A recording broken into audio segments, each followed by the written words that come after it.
Disclaimer. यह कहानी काल्पनिक है। इस कहानी के पात्रों की किसी से भी समानता बस एक संयोग है। इस कहानी का उद्देश्य किसी की भावनाओं को ठेस पहुंचाना नहीं है। यह कहानी सिर्फ मनोरंजन के उद्देश्य से है। ध्यान दें, यह कहानी लेखक वीके के नाम पर पंजीकृत है। कृपया किसी भी कॉपीराइट उल्लंघन की कोशिश न करें। विराट, एक वफादार जानवर का रोमांच, लेखक वीके द्वारा। आइए पहले सारांश से शुरू करें। विराट शीर्षक आनुवंशिक रूप से इंजीनियर कुत्ते की कहानी के बारे में है, जो भारी बारिश के कारण भूस्खलन दुर्घटना के दौरान लैब सुविधा धारकों की कैद से भाग निकला, जो उसे हिमाचल में एक पहाड़ पर स्थित एक भारतीय बायोटेक लैब सुविधा से संयुक्त राज्य अमेरिका ले जा रहे थे, जिसे बायोजेन कहा जाता है। जिसने तब साया नाम की एक छोटी लड़की से दोस्ती की जब वह अपने पिता और चाचा के साथ शिकार पर थी, जिसे उन्होंने भटकते हुए, रोते हुए, फंसे हुए, ठंड में कांपते हुए और बारिश से भीगते हुए हिमाचल के पहाड़ों पर पाया था। साया आमतौर पर बड़ी और पिल्ला भी बढ़ा, लेकिन उसकी वृद्धि और आकार एक सामान्य कुत्ते की तुलना में अस्वाभाविक रूप से बड़ी थी। कम उम्र में ही उसके विकास और आकार को देखते हुए कुत्ते को विराट नाम दिया गया था।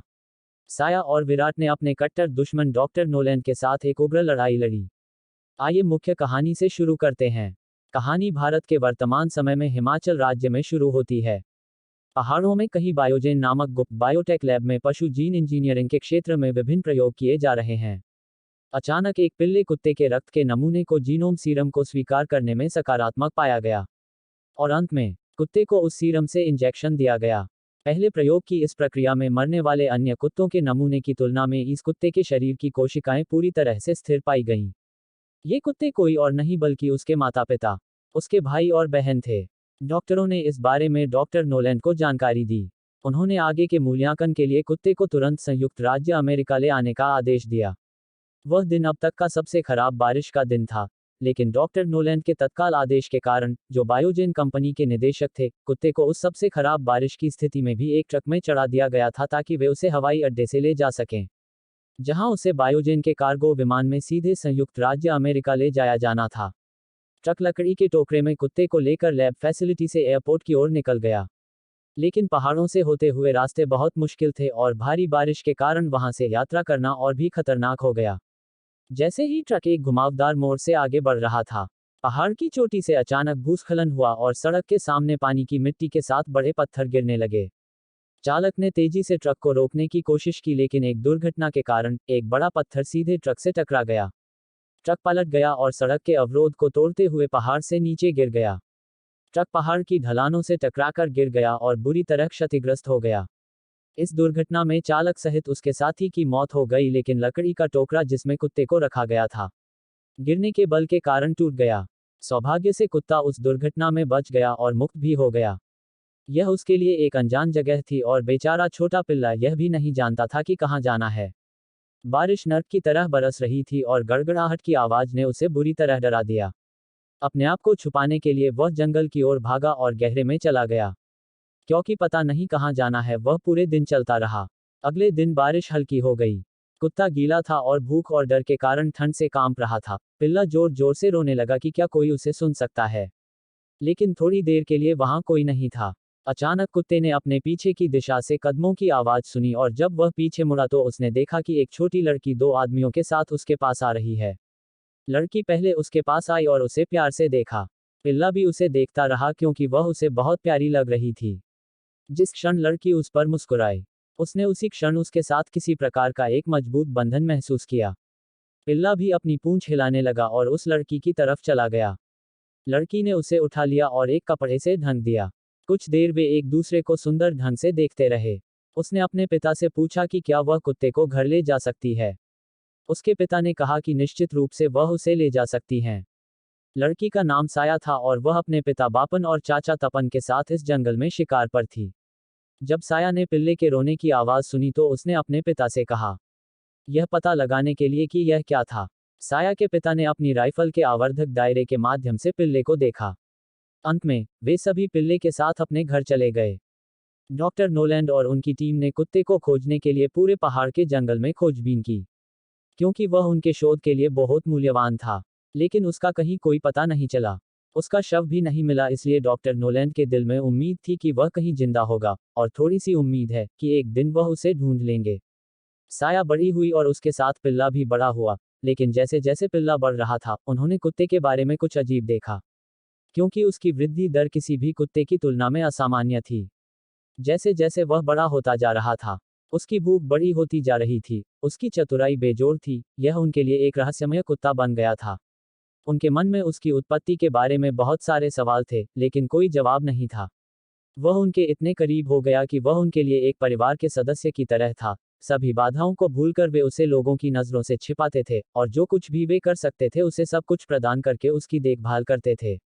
कुत्ते की वृद्धि बहुत अधिक थी और एक दिन उसके बढ़ते आकार को देखते हुए बापन ने उसका नाम विराट रखा, जिसका अर्थ है बहुत बड़ा हिंदी भाषा में। जैसे जैसे समय बीतता गया, विराट एक असाधारण कुत्ते के रूप में साबित हो रहा था। वह अपने पिता और चाचा साया द्वारा देखे गए किसी भी कुत्ते से ज्यादा चालाक, तेज और शक्तिशाली था। वे ही कुत्ते के बारे में जानने वाले थे। वे गांव के बाहरी इलाके में पहाड़ी इलाकों में रहते थे, जो आंशिक रूप से विभिन्न जानवरों के साथ घने जंगल से घिरा हुआ था। वहाँ पैंथर्स और माउंटेन टाइगर जैसे मांसाहारी भी थे, लेकिन ये मांसाहारी जानवर घने जंगल के बाद घाटी से परे ही रहते थे, क्योंकि गांव वाले पास में ही रह रहे थे।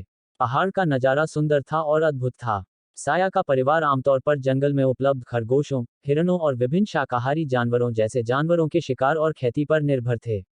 साया के पिता का नाम बापन सिंह और उनके चाचा का नाम तपन सिंह था। बापन सिंह साया के पिता एक सेवानिवृत्त सैन्य व्यक्ति थे।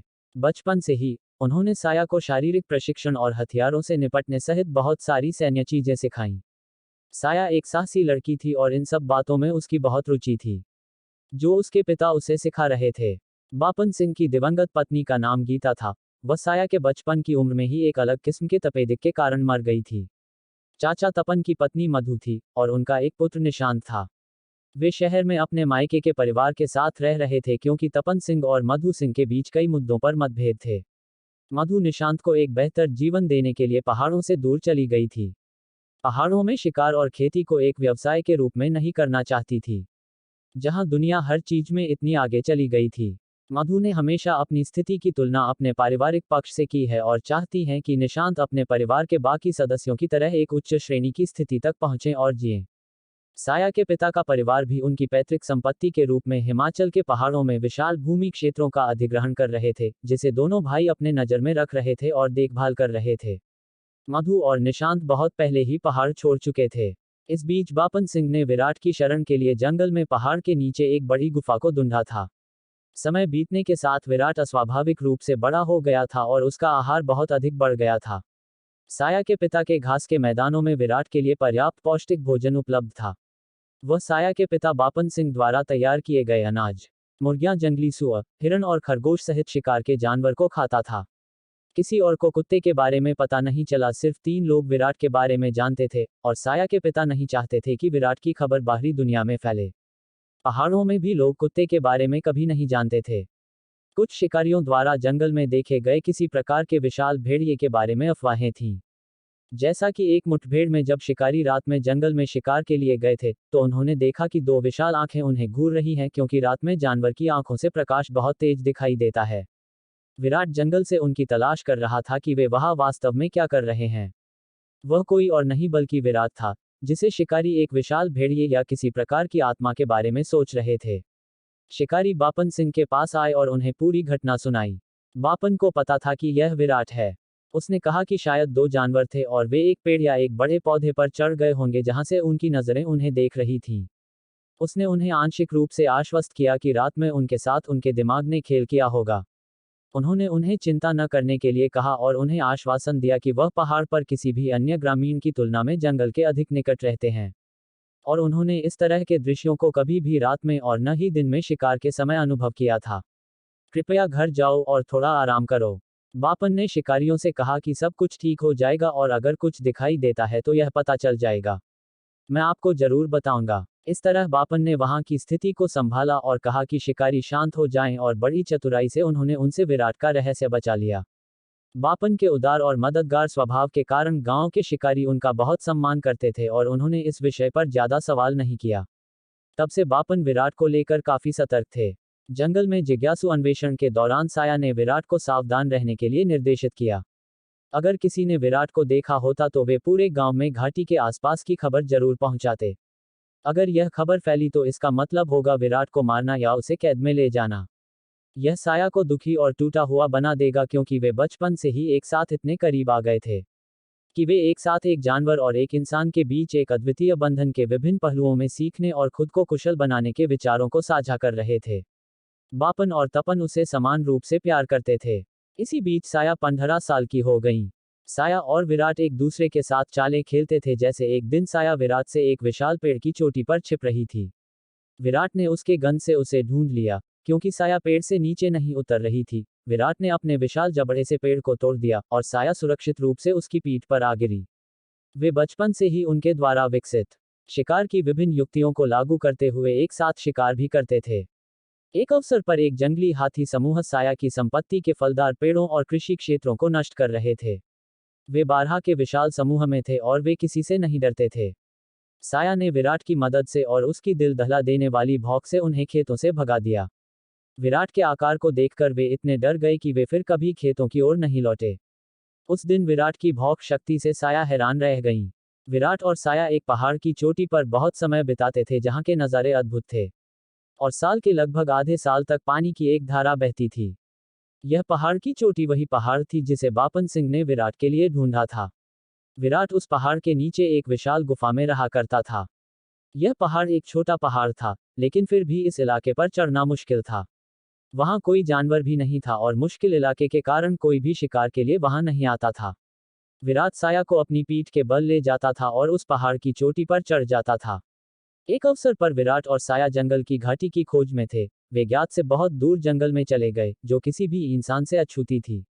साया अपने पिता बापन सिंह की तरह एक बहुत ही साहसी लड़की थी और किसी भी चीज से नहीं डरती थी और हर चुनौती का सामना ऐसे करती थी जैसे कि यह उसका पहला अनुभव नहीं था। वे गहरे जंगल में चले गए और अनकही घाटी को पार करने ही वाले थे। साया बचपन से ही इस घाटी को पार करना चाहती थी। उसके पिता बापन सिंह ने एक बार उसे घाटी के खंडहरों के जंगल के बारे में कहा था और उसे सख्त चेतावनी दी थी कि वह वहां कभी न जाए क्योंकि वहां जंगली मांसाहारी थे। लेकिन अब वह विराट की मदद से इसे पार करने के लिए तैयार थी। घाटी एक चुनौतीपूर्ण इलाका था, साथ में भाग वन और भाग मैदानी क्षेत्र जो घाटी के नीचे थे। घाटी की चोटी पर पहाड़ों के बीच सटे हुए और टूटे हुए ढांचे थे। हो सकता है कि यह घाटियों के बीच समय समय पर भारी बाढ़ के कारण स्वाभाविक रूप से बन गया हो क्योंकि वहां एक नदी बह रही थी। उनके बीच की दूरी इतनी थी कि कोई इंसान उनके बीच छलांग नहीं लगा सकता था, क्योंकि केवल तभी ही कम समय में खंडहरों के जंगल तक पहुंचना संभव था। बजाय इसके कि अगर घाटी से उतरकर फिर से दूसरे तरफ शीर्ष पर चढ़कर यात्रा की जाए तो लंबा रास्ता तय करना पड़ता था, दूसरी तरफ जहां खंडहरों का जंगल था। विराट ने साया को अपनी पीठ पर लादकर और मुश्किल टूटी पहाड़ियों के माध्यम से बड़ी छलांग लगाकर इसे संभव बनाया। एक बार छलांग के दौरान वे दोनों गिरने वाले थे क्योंकि जैसे ही विराट ने अपने पंजे से एक संरचना को छुआ, वह संरचना ढह गई। लेकिन विराट ने इसका अनुमान लगाया और संरचना के ढहने और दूसरे शीर्ष पर सफलतापूर्वक उतरने से पहले अपनी पूरी शक्ति के साथ कूद गया। जब वे अंत में उस खंडहरों के आसपास पहुंचे तब साया ने पाया कि वह प्राचीन काल से पुराने मंदिरों और गुफाओं के खंडहर थे। मंदिरों में हिंदू धर्म से परिचित देवताओं की विभिन्न मूर्तियां, प्राचीन स्मारक और बहुत कुछ था। साया अपनी आंखों के सामने इतना खूबसूरत नजारा देखकर खुश हो गई। साया बड़ी दिलचस्पी और उत्सुकता से उस नज़ारे की खोज कर रही थी। विराट अपनी शक्तिशाली सूंघने की क्षमता से उसकी मदद कर रहा था, खासकर गुफा के उन इलाकों में जो थोड़ा हैरान करने वाला था। एक पल में खोज के दौरान साया और विराट अलग हो गए क्योंकि साया ने विराट को गुफाओं में और अधिक क्षेत्रों का पता लगाने का आदेश दिया जो एक भूल भुलैया की तरह थे। जब साया गुफा सुविधा के शीर्ष पर पहुंची, जहां इलाका पहाड़ी था और घने हरे पेड़ों से भरा था, तो कुछ चीज ने साया का ध्यान पास के पेड़ों में खींचा, जिससे साया को संभावित शत्रुतापूर्ण स्थिति का अनुमान हो गया। जल्द ही संदेह स्पष्ट हो गया जब साया ने शिकार की स्थिति में पेड़ पर 2 पैंथर देखे और उनका लक्ष्य साया थी। उसने डर से अपना धनुष और तीर निकाला। साया बेहद भयभीत थी क्योंकि उसने अपने जीवन में कभी भी इस प्रकार के जानवरों का सामना नहीं किया था। उसने जंगल में बहुत सारे जानवरों का शिकार किया था, लेकिन अभी तक किसी भी मांसाहारी का सामना नहीं किया था, क्योंकि वे आमतौर पर अपने घर के पास के जंगल में ही शिकार करते थे और कभी भी घाटी को पार नहीं करते थे। जैसा कि उसके पिता ने कहा था कि वह कभी भी घाटी को पार नहीं करेगी क्योंकि वहां जंगली शिकारी थे, जैसे कि वुल्फ और पैंथर्स। यह जीवन और मृत्यु की लड़ाई लड़ने का समय था। वर्षों और वर्षों की शिकार की उसकी अनुभव की अब परीक्षा ली जा रही थी। शंका और भय से भरे हृदय के साथ साया ने पैंथर्स पर धनुष और बाण को निशाना बनाते हुए शत्रुतापूर्ण जानवरों के पहले वहां से जाने की प्रतीक्षा की। पैंथर्स में से एक साया को दहाड़ने लगा। वह डर गई और शत्रुओं से बचने के लिए एक कदम पीछे खड़ी हो गई। साया ने जानवरों पर भयानक कहर ढाने के लिए पेड़ की छाल पर तीर चला दिया। लेकिन जानवर अनुभवी शिकारी थे और उन्होंने बुनियादी चकमा दिया लेकिन आसपास से नहीं भागे। पैंथर्स के लिए यह पर्याप्त नहीं था। साया ने फिर से एक तीर लोड किया और इस बार शत्रुओं के पहली चाल चलने की प्रतीक्षा की। फिर से एक पैंथर साया के सामने वाले पेड़ से उसकी पीछे दूसरे पेड़ पर चढ़ गया और साया को घेर लिया। अब साया बड़े खतरे की स्थिति में थी। वह उस स्थिति से बाहर निकलने की उम्मीद में फिर से गुफा की भूल भुलैया में भाग गई। पैंथर्स ने पूरी गति के साथ साया की ओर पीछा किया। उनमें से एक पैंथर लगभग साया के पास पहुंच गया था। गुफा के चक्रव्यूह के नीचे दौड़ते हुए उसने अपने पास वाले पैंथर पर तीर चला दिया, पर उसने उसे चकमा दे दिया। साया जितनी तेजी से दौड़ सकती थी दौड़ी और दौड़ते हुए एक और तीर मार दिया। इस बार उसने पैंथर के सिर के ऊपरी हिस्से को मारा और खरोंच दिया। दौड़ते हुए वह उस गुफा में फिसल गई। साया के फिसले हुए बल से पानी से बहने वाली एक टूटी हुई गुफा का फर्श चट्टान के टुकड़ों में टूट गया और उसके साथ बहने वाले पानी के साथ साया इसके द्वारा बह गई और गुफाओं के नुकीले पत्थरों के प्रहार से उसके सिर और टांग क्षेत्रों में घायल हो गई। इसके द्वारा उसे गुफा के चक्रव्यूह से बाहर निकाल दिया गया। साया को अब तंग जगह पर चोट हो गई और उसके सिर से किसी भी चीज की तरह उसका खून बह रहा था। धनुष टूट गया था और उसके पास केवल तीर रह गए थे। उसने तीरों को इकट्ठा किया और उन्हें पैंथर्स पर इंगित किया। एक पैंथर जो उससे आहत हुआ था पहले सामने से एक स्थिति में चार्ज करते हुए आया। साया बेहोश होने लगी थी और उसके पैरों में बेतरतीब असंतुलन होने लगा था। पैंथर खुले पंजों से साया को चार्ज कर रहा था। साया के जवाबी हमले और पैंथर्स के हमले ने पैंथर के पंजा क्षेत्र पर कुछ और खरोंचें डाली थी। इसने बचे हुए कुछ तीरों को भी नष्ट कर दिया क्योंकि तेंदुआ के शक्तिशाली प्रहारों के कारण लकड़ी की छड़ी से तीर टूटने लगे। तीर की लकड़ी की छड़ी से जुड़ी टिप हिटर के साथ केवल एक तीर बचा था। साया लड़ाई से थक गई थी। लड़ाई की आड़ में वह विराट को भूल गई थी।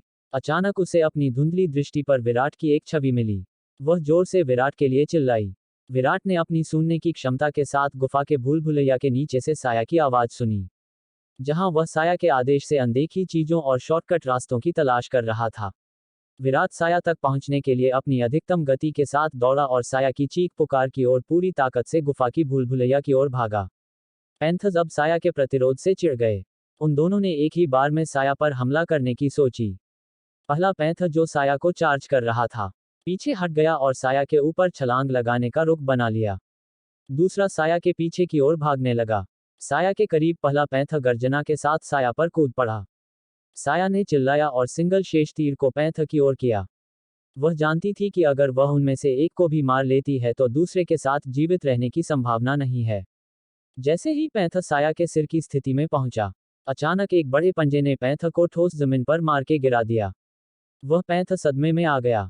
पैंथर ने उठने और साया पर फिर से हमला करने की कोशिश की, लेकिन पंजे ने उसे फिर से ऊपर से मारा और पैंथर के सिर को जमीन पर तरबूज की तरह कुचल दिया। यह जानवर का देवता विराट था।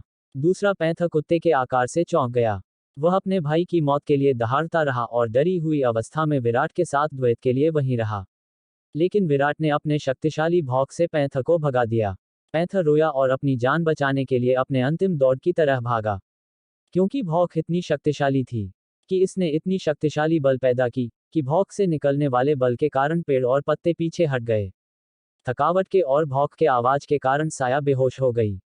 लोगों के बात करने की आवाज आ रही थी। साया अर्धचेतन अवस्था में इसे सुन रही थी। उसने अपनी आंखें खोलना शुरू कर दिया और उसने पहली बार अपने पिता और चाचा को तनाव में उसे घूरते देखा, जैसे कि वह कब तक होश में आएगी कि वे उससे बात कर सकें। साया ने पहले बापन सिंह को हाय पापा और उसके बाद उसके चाचा को कहा। उन्होंने कहा कि वह 2 दिनों तक बेहोश रही और विराट ने उसे बचाया। धन्यवाद भगवान का, बापन ने चाचा से कहा कि उनकी प्यारी बेटी बच गई। उन्होंने धन्यवाद दिया और विराट पर गर्व किया जो उस समय वहां मौजूद नहीं था। वह तब जंगल में पहाड़ के नीचे अपनी छुपी हुई गुफा में साया के बारे में सोच रहा था।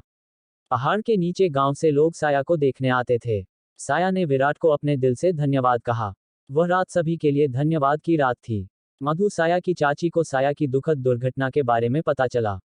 वह शहर से अपनी भतीजी को देखने आई थी और साया की तबीयत देखकर घबरा गई। उसने इस घटना के लिए अपने पति और बापन सिंह को डांटा।